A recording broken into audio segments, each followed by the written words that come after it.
Hello everyone and welcome back to my channel. Today we're going to talk about a topic regarding what is the procedure like after you decided on the house that you want to purchase or any property for the matter. And for those who are new to this channel, I'm your host Cheng and this is my real estate channel. Let's go! Now before we begin, according to the YouTube analysis, I am surprised to find out that 90% of the audience that are watching this channel is still unsubscribed yet. I appreciate if you can take a few seconds of your time to click onto the subscribe button and also click onto the bell icon so you won't miss all my future uploads. And if you're watching this video from other social media network, you can find my channel in the YouTube search bar by typing Cheng Real Estate. Now in this video topic, we're going to talk about what you're going to do in terms of the steps you need to take after you decided on the property that you want to purchase. It is pretty much the same for all type of property, including commercial industry. These steps applies to all type of property in general. So this is just a summary of what you should prepare for if you decide to pull the trigger on the property that you want to purchase. So after the property viewing and you decided to pull the trigger on the certain property, what is the next step? First thing is you need to negotiate with the agent that you view with. So if both parties all agrees on the price, then you can decide on putting in the deposit. The earnest deposit can be any amount actually, but it must be agreeable by both sides, the purchaser and the seller. Typically, however, the agents will either collect 2% to 3.5%. These are quite industrial standard. So what happens after you want to issue the earnest deposit is you have to meet with the agents to sign the agreement to purchase, aka is the booking form.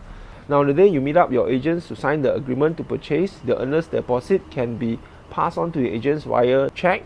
The check could be the bank draft or your personal check or company check, doesn't matter. Or you can do online banking, that is also possible. Try to avoid giving cash to the agent. That is what I don't recommend.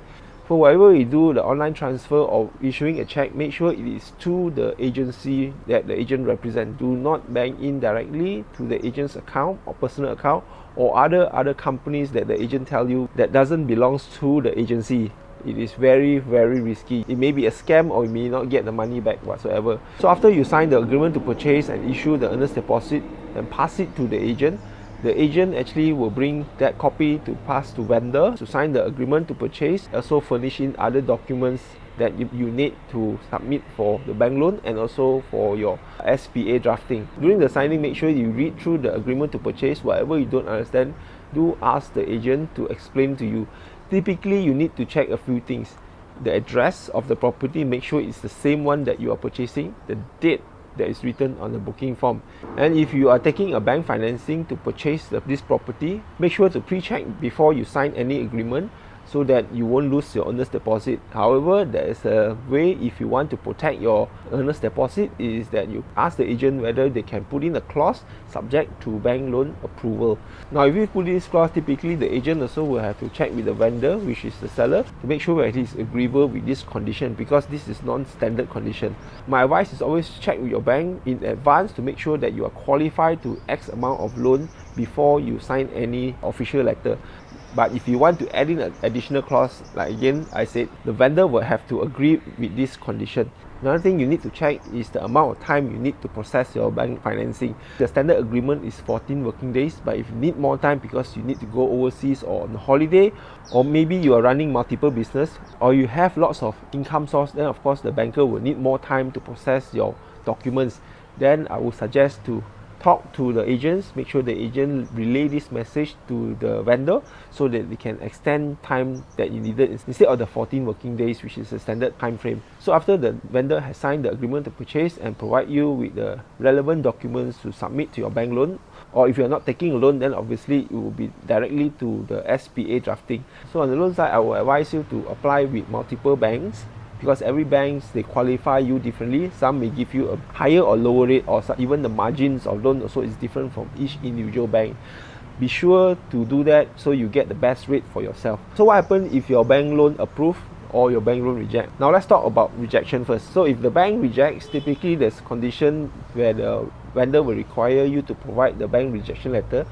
In my cases, I always require 2 bank rejection letters from the banker. So if you got 2 bank rejection letters from each bank, assuming public bank or Maybank, then of course we will provide these documents to the vendor, and vendor sees, okay, your bank rejected. Then if the condition is applied to you, the earnest deposit that you park with the agency will be returned back to you. However, if this condition doesn't exist, that means the earnest deposit will be split half-half. One is through the vendor and one is through the agent like me.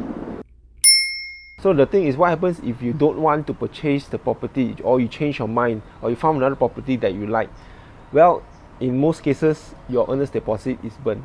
Same goes to the vendor. If he decides not to sell because he wants to pass the property to his children or whatsoever, but he already signed the agreement to purchase, the vendor will have to compensate back the same amount of earnest deposit that you paid back to you, and your earnest deposit of course will be returned back as well. So after your loan is approved, of course you'll be very happy. Great news for you. Now you can proceed to SPA. That's where you engage a lawyer on your behalf to represent you, to draft the SPA and also get the sale of the property done. Now this SPA of course will send to the LHDN for stamping. Now the vendor side, obviously he have two options. One is he can use back the same lawyer that you appoint. Now if the vendor does that, of course the vendor will be unrepresented. The lawyer will only do the discharge or disbursement for the vendor. For my experience, some vendor will do that, and also some vendor, if they don't mind, they have their own family lawyer or friends or company lawyer. They will get their lawyer to represent them on the SPA. There will be two lawyers talking to each other. So at the end of the SPA, after maybe ding dong about 1 or 2 weeks, lawyer will come to agreement of the SPA and is ready for signing. So once you sign a purchaser and then the vendor will sign, this SPA agreement will be taken for stamping. So once the stamping is done, you have to wait for your bank to disperse the money to the vendor. Before that, you unlikely will get the key. If it's freehold, it typically will be done within 3 months time. So the bank will release the money to the vendor within the 3 months. If there's any late delivery from your bank, there will always be extension of 1 month. So that's why you see the condition is always 3 plus 1 month.